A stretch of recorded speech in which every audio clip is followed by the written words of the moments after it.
വായിച്ച തിരുഭാഗത്തിൽ നമ്മൾ കണ്ട വാക്യം ഇങ്ങനെയാണ്: കർത്താവിനോട് പറ്റിച്ചോരുന്നവനോ അവനുമായി ഏക ആത്മാവാകുന്നു. അപ്പൊ ക്രിസ്തുവുമായി പറ്റിച്ചേർന്നാൽ, ക്രിസ്തുവുമായി നാം ഒരുമിച്ചാൽ, ഒറ്റവാക്കിൽ നമ്മുടെ പാരമ്പര്യ പ്രയോഗത്തിൽ പറഞ്ഞാൽ, നാം ക്രിസ്ത്യാനി ആയാൽ നാം എന്തായി മാറി? ഏകാത്മാവായി മാറി.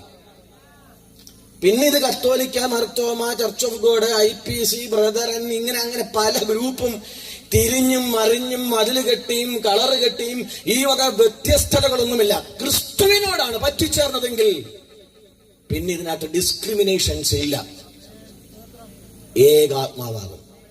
അതുകൊണ്ട് തന്നെ ഈ രാത്രി ഞങ്ങളുടെ ഈ ശബ്ദപരിധിയിൽ കേൾക്കുന്ന ഏവരോടും ഞങ്ങൾ പറയാൻ ആഗ്രഹിക്കുന്ന കാര്യം, ക്രിസ്തുവുമായി ഒരു ബന്ധത്തിലേക്ക് ഈ രാത്രിയിൽ ഞങ്ങളുടെ ഏതെങ്കിലും വാക്കുകൾ നിങ്ങളെ ആകർഷിക്കുന്നെങ്കിൽ, അങ്ങനെ ക്രിസ്തുവുമായി ചേരുന്ന നിങ്ങൾ, അഥവാ ക്രിസ്തു മാർഗത്തിൽ നടക്കാൻ ആഗ്രഹിക്കുന്ന നിങ്ങൾ, ഏതെങ്കിലും ഒരു സംഘടനയോടല്ല ചേരുന്നത്, ഏതെങ്കിലും ഒരു ഗ്രൂപ്പിനോടല്ല ചേരുന്നത്, ഏതെങ്കിലും ഒരു തത്വത്തോടല്ല ചേരുന്നത്, പകരം നിങ്ങൾ ക്രിസ്തുവുമായി ഏകാത്മാവായി മാറുക എന്ന് പറയുന്ന ഒരു ആത്മീയ തത്വത്തിലേക്കാണ് ചേരുന്നത്. കർത്താവിനോട് ചേരുന്നവർ അവനുമായി ഏകാത്മാവായി മാറുന്നു. ചേരുക എന്ന വാക്കിനെ ഒന്ന് മനസ്സിലാകാൻ വേണ്ടി ബൈബിളിൽ പറഞ്ഞിരിക്കുന്ന പല പരാമർശങ്ങളുണ്ട്. ഞാൻ നിങ്ങളുടെ അണ്ടർസ്റ്റാൻഡിങ്ങിലേക്ക് ഒരു കാര്യം പറയാം. ദൈവം മനുഷ്യനെ ആണും പെണ്ണുമായി സൃഷ്ടിച്ചു. ആദമിന് ദൈവം ഒരു തക്ക തുണയായി ഹവ്വയെ കൊടുത്തു. ഹവ്വയെ തന്നെ സ്വന്തമായി മനസ്സിലാക്കിയ ആദം അവളുമായി ചേരുന്നതിനെ കുറിച്ച് ബൈബിൾ പറഞ്ഞിരിക്കുന്നത്, പുരുഷൻ സ്ത്രീയോട് ചേരുന്നു. അടുത്ത വാക്ക് ഇങ്ങനെയാണ്: അവർ ഇരുവരും ഏകദേഹമായി തീരുന്നു. അപ്പൊ ഭർത്താവ് ഭാര്യയോട് ചേരുന്നതിനെ ബൈബിൾ വിവക്ഷിക്കുന്നത് ഇങ്ങനെയാണ്: ഏകദേഹമായി മാറുന്നു.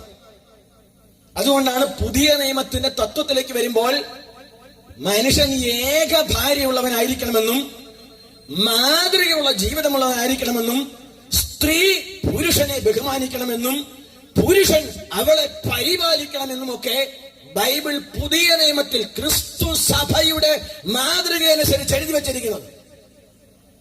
കാരണം ഇവർ ഏകദേഹമായി തീരുന്നു. ഇനി ഈ മനുഷ്യൻ അല്ലെങ്കിൽ ഈ വ്യക്തി അവൻ ക്രിസ്തുവുമായി ചേരുമ്പോൾ അതിന് പറഞ്ഞിരിക്കുന്ന വാക്കാണ് അവൻ ഏകാത്മാവായി തീരുന്നു. നോക്കണം, ഭാര്യയും ഭർത്താവും ഒരുമിക്കുമ്പോൾ അവർ ഏകദേഹമായി തീരുന്നു. പക്ഷെ ഒരുവൻ ക്രിസ്തുവിനോട് ചേരുമ്പോൾ അവൻ എന്തായി മാറുന്നു? ഏകാത്മാവായി മാറുന്നു. ഇതാ വ്യത്യാസം. ഈ ഏകദേഹത്തിന്റെ ബന്ധത്തിന് ഈ ഭൂമിയിലെ ജീവിതത്തിന് ദൈർഘ്യമേ ഉള്ളൂ. എന്നാൽ ക്രിസ്തുവുമായി ചേരുന്ന ഏകാത്മാവാകുക എന്ന തത്വത്തിന് നിത്യതയുടെ ഘനമുണ്ട്. മരിച്ചു മൺമറിഞ്ഞ് പേട്ടയിൽ വെച്ച് അതിനകത്തൊരു റീത്തും വെച്ച് ഭാര്യ കരഞ്ഞു കൂകി വിളിച്ച്, അയ്യോ എന്റെ ചാച്ചനെ കൊണ്ടുപോകരുത് എന്ന് പറഞ്ഞു. പക്ഷേ അവിടുന്ന് എല്ലാവരും കൂടെ ആശ്വസിപ്പിച്ച് അവളെ മാറ്റി നിർത്തി അവനെ കൊണ്ട് കുഴിയിൽ വെച്ച് ഏതാനും മിനിറ്റുകളോ മണിക്കൂറുകളോ ദിവസങ്ങളോ കഴിയുമ്പോൾ അവിടെ സങ്കടം തീരും. അവൻ മണ്ണോട് ചേരും, അല്ലെങ്കിൽ അവൾ മണ്ണോട് ചേരും. അവിടെ വെച്ച് ലോകത്തിന്റെ ഏകദേഹമാകും എന്ന് പറയുന്ന തത്വം അവസാനിക്കുകയാണ്. എന്നാൽ ഇന്നു രാത്രി നിങ്ങൾ ക്രിസ്തുവിനോട് ചേർന്നാൽ ഇന്ന് മുതൽ ആ ബന്ധം എന്നേക്കും നിലനിൽക്കുകയാണ്. മരണത്താൽ അവസാനിക്കുന്നില്ല. മനുഷ്യൻ മനുഷ്യനോട് ചേരുമ്പോൾ, അഥവാ ഭാര്യ ഭർത്താവിനോട് ചേരുമ്പോൾ, ഭർത്താവ് ഭാര്യയോട് ചേരുമ്പോൾ ഏകദേഹമാകുന്നു. എന്നാൽ മനുഷ്യൻ ക്രിസ്തുവിനോട് ചേരുമ്പോൾ അവൻ ഏകാത്മാവായി മാറുന്നു.